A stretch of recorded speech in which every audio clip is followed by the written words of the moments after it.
What's going on, people? K Willis here to bring you my review for Naruto Shippuden, episode 375. And man, this week's episode of Naruto was very good. I enjoyed it from start to finish, and Kakashi versus Obito was a fantastic fight. It was really a really good fight to stand out. And you can tell that they've been promoting this fight from the current opening with Naruto and ending 29. We're seeing scenes with Kakashi and Obito fighting each other, and you can just tell just by the animation at the start of this episode that this fight was going to be a big deal and something that fans can remember in the series. So we start off with, we see Sasuke. He's looking on this Jubi. He's getting burned by Amaterasu flames, and no one really knows what Sasuke wants. And with Sasuke's whole mentality, he believes that in order to create a new world and for a better world to exist, you have to destroy the old one. And that's what he sees the Jubi. The Jubi needs to be burned away so something great can come afterwards. But unfortunately, the Jubi takes away the burned part of its body. And then his Jubi's armies continues to attack the Shinobi Alliance and continues to battle there.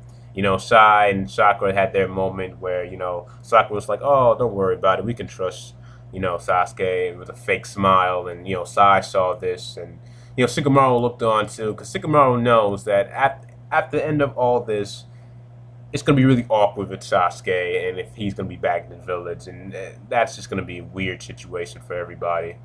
Then we get to the main part of this episode, which was Kakashi versus Obito. This fight was fantastic, hand-to-hand combat, kunai, hand seals, man. It really felt like two ninjas were fighting against each other. And I know some of you guys might think, wait a minute, of course it's two ninjas. This is Naruto. But when you really think about it, after the time skip, when we get to Shippuden, I don't know, some of these characters don't really feel like ninjas anymore. A lot of supernatural things happen, some supernatural techniques like Susanoo and, just techniques, ninjas don't even use hand signs mostly anymore. All the stuff with the Say the Six Paths, the Sharingan, Renegon, and all this stuff. It really felt un-ninja-like, that these characters, they just didn't really feel like ninjas at all. This felt like superhuman beings. But, this part, when you see this fight with Kakashi and Obito, you can really, feel some nostalgia from part one. The way they were fighting hand-to-hand, that it was just great. Kunai with the chakra rod, you see, connecting against one another. And I also liked how they showed off the flashbacks when Kakashi and Obito were sparring against each other when they were kids, and you saw them, fighting now. My favorite part was when Obito grabbed Kakashi's hand and did the hand shield for the fireball jutsu. I was surprised by that. I was like, whoa. Almost reminded me of Haku almost, but Haku did it with one hand, but this was different.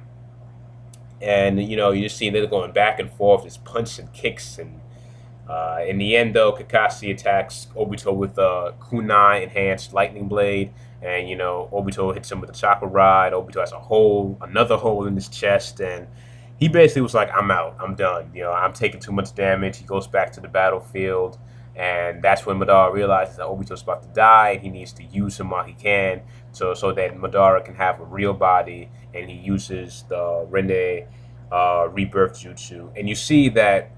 Black rods start to stick out from the right side of Obito, and its right side, which basically looks like Black Zetsu, being controlled by Madara's will. And this is important for all you people who only watch the anime. Just remember this. This is something to remember in the future. Manga readers, you know what I'm talking about. And Obito's in pain.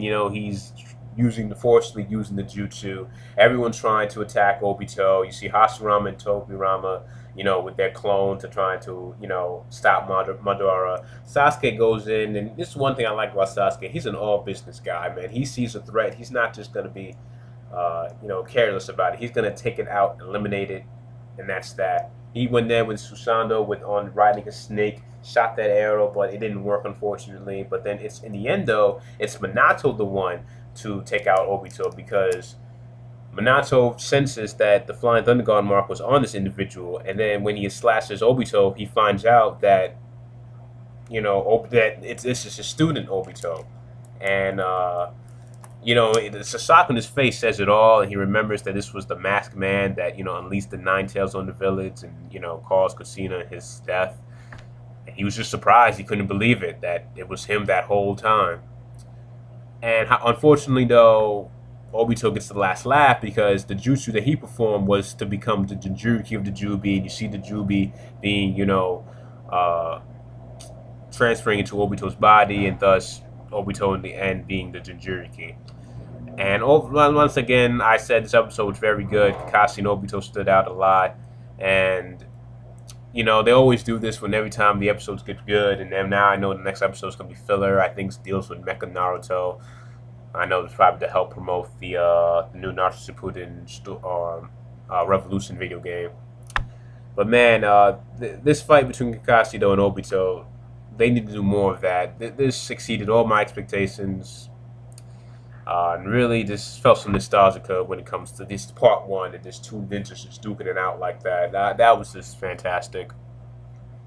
And now, he's Obito's the Jinchuuriki of the Jubi. He has all that power. It's going to be interesting to see what happens next time when we get back to the canon episode. So let me know your thoughts down below. What you thought about this episode. What you thought about Kakashi versus Obito.